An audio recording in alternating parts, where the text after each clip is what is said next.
स्वरूपिणी भाग्यदायिनी पाप निवारिणी सकलाधारिणी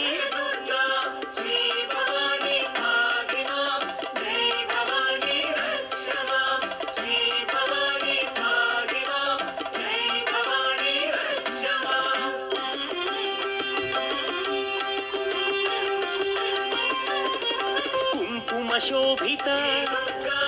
आनंददाता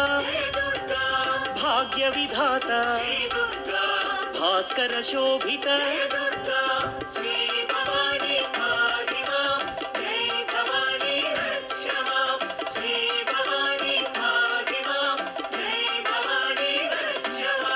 वैष्णव पूजित